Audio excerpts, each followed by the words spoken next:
തിരുവനന്തപുരത്തെ ശശി തരൂർ മാധ്യമങ്ങളെ കാണുന്നു തത്സമയം. എനിക്ക് തോന്നുന്നു ഇതിൽ രാഷ്ട്രീയത്തിൽ നമ്മൾ എടുത്തു കഴിഞ്ഞാൽ പിന്നെ എന്ത് പോയാലോ പോയിട്ടില്ലെങ്കിൽ ഒരു രാഷ്ട്രീയ അർത്ഥമുണ്ടാവും. ഇതിനെ ഒരു ക്ഷേത്രത്തിൽ പോകുന്നത് ഒരു വ്യക്തിയുടെ താല്പര്യം അനുസരിച്ച് ചെയ്യണം നല്ലത്. എന്തായാലും പാർട്ടി പ്രഖ്യാപിക്കും. അവരൊരു പാർട്ടിയായിട്ട് തീരുമാനം എടുത്തിട്ടുണ്ടോ അതോ അവർ ഈ 3-4 നേതാക്കളെ വിളിച്ചവർ അവർക്കാണ് ഒരു വ്യക്തിപരമായിട്ട് വിട്ടുകൊടുത്തിരിക്കുന്നത്. അതും കൂടി ഡൽഹിയിൽ നിന്നൊരു പ്രഖ്യാപനം വരട്ടെ. ഇന്ന് ആക്ച്വലി അവരെല്ലാവരും നാഗ്പൂരിലാണ്. ഇതിനെക്കുറിച്ച് ഒരു പക്ഷേ ചർച്ചയുണ്ടാവും. ഒരു തീരുമാനം പ്രഖ്യാപിച്ചാൽ നിങ്ങൾക്ക് അറിയുമല്ലോ.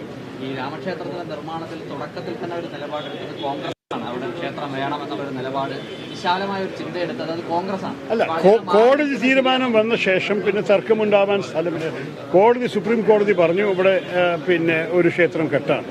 അത് കഴിഞ്ഞിട്ട് ആ വിഷയത്തെക്കുറിച്ച് തർക്കമില്ല. ഞങ്ങൾക്ക് വ്യക്തികളായിട്ട് അവിടെ പോകാനും അവകാശമുണ്ട്. പക്ഷേ അതിൻ്റെ സമയം, അതിൻ്റെ പിന്നെ സർക്കംസ്റ്റാൻസസും നമ്മൾ നോക്കണം. ഇപ്പോഴത്തെ സ്ഥിതിയിൽ ഇതൊരു രാഷ്ട്രീയ വേദിയായി മാറി വരുന്നുണ്ടോ? അങ്ങനെയാണെങ്കിൽ നമ്മൾ അന്യൻ്റെ ഒരു രാഷ്ട്രീയ വേദിയിൽ പങ്കെടുക്കണോ?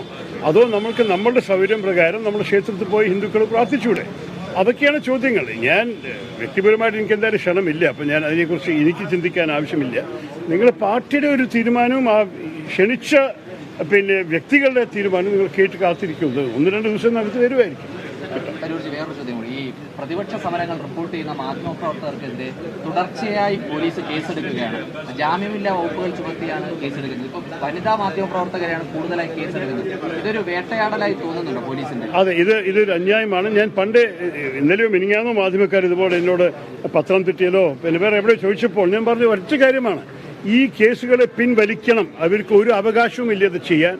നമ്മളുടെ രാജ്യത്തിൽ മാധ്യമ പ്രവർത്തകർക്ക് ഒരു സ്പെഷ്യൽ സ്ഥാനമുണ്ട്.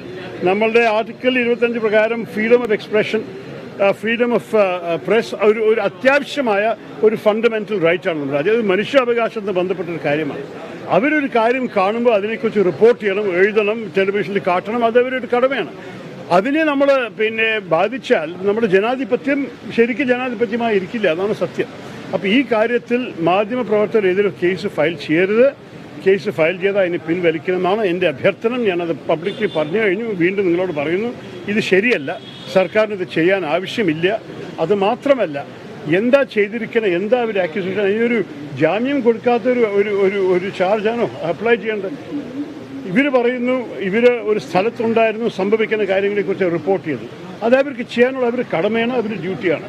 അതിനെക്കുറിച്ച് ഇവർ അനാവശ്യമായിട്ട് കേസുകൾ കൊണ്ടുവരുന്നത് എൻ്റെ അഭിപ്രായത്തിൽ ഇത് പോലീസിൻ്റെ ജോലിയല്ല. പോലീസ് നമ്മളെല്ലാവരെയും സംരക്ഷിക്കാനും നമ്മളെല്ലാവരെയും സേഫ്റ്റി ആൻഡ് സെക്യൂരിറ്റി നോക്കാനാണ് അവരുടെ കടമ.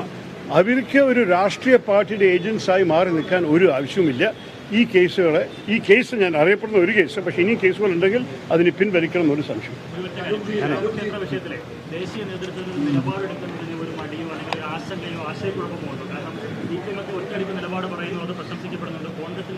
അല്ല, CPM-ന് മതവിശ്വാസമില്ല. അപ്പോൾ CPM-ന് ഇഷ്ടമായിട്ട് എളുപ്പത്തെ ഒരു തീരുമാനം എടുക്കുക.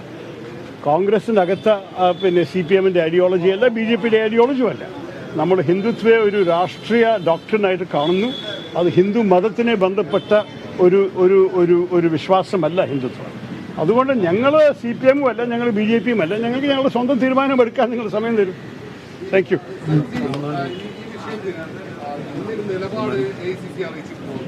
ഇല്ല അവർ അകത്ത് ചർച്ച ചെയ്യട്ടെ. ഇന്ന് നാഗ്പൂരിൽ എല്ലാവരും കൂടുന്നുണ്ട്. ചിലർക്ക് ഈ തിരുവനന്തപുരത്ത് നാഗ്പൂർ എത്താനൊരു പാടായ കാരണം 2-3 പേര് പോയില്ല. പക്ഷേ നമ്മൾക്ക് എന്തായാലും പിന്നെ അവിടുത്തെ ചർച്ചയുടെ റിസൾട്ട് അറിയുമ്പോൾ നിങ്ങൾക്ക് എന്തായാലും അറിയപ്പെടും. ഒരു പ്രശ്നമില്ല. ശശി തരൂർ തിരുവനന്തപുരത്ത് മാധ്യമങ്ങളെ കാണുകയായിരുന്നു. രാമക്ഷേത്ര ചടങ്ങിനെക്കുറിച്ചും മാധ്യമപ്രവർത്തകർക്കെതിരെ എടുത്ത കേസ് പിൻവലിക്കണമെന്നും അത് ഫയൽ ചെയ്യണമെന്നുമാണ് അദ്ദേഹം പറയുന്നത്. തിരിച്ചു വരാം ഒരു ഇടവേളയ്ക്ക് ശേഷം.